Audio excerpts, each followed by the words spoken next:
girls were calling me names and calling me fat and calling me this and that, and people believe that that words don't really mean that much, and that, oh, people are just saying this or saying that, and it doesn't mean anything. But words can be really powerful, and it caused a lot of problems for me to this day that I still struggle with. If you're bullying someone, I would say to put yourself in the victim's shoes, because you would never want someone saying those things to you, and even if they are being said to you, remember how hard it feels and how much it sucks, so don't do it to other people. And I went from having all these friends to none.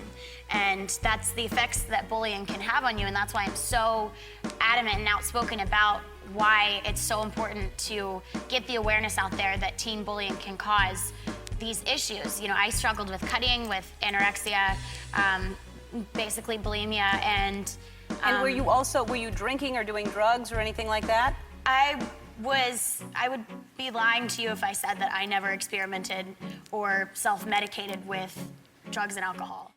My only way of really coping with it was through my eating disorder, so I just stopped eating, and that was my way of coping with it. Her depression would eventually lead to urges to cut herself.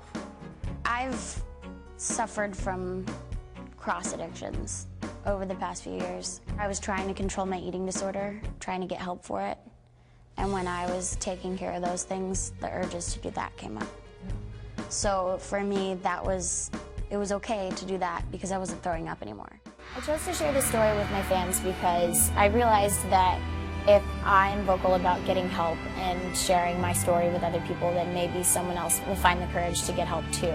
You know, I feel like it's really important that I spread more of a message and not just sing for the rest of my life. That, you know, I use my voice for a better cause, and I feel like this is one of them. You know, I think that helping young girls with their issues like eating disorders and cutting is really important, and I think it's important to inspire young girls to speak up and to get help about those issues. I believe that I was born to be someone that helps other people. I can define my career as something more than just music and acting. You know, it's something like being a role model.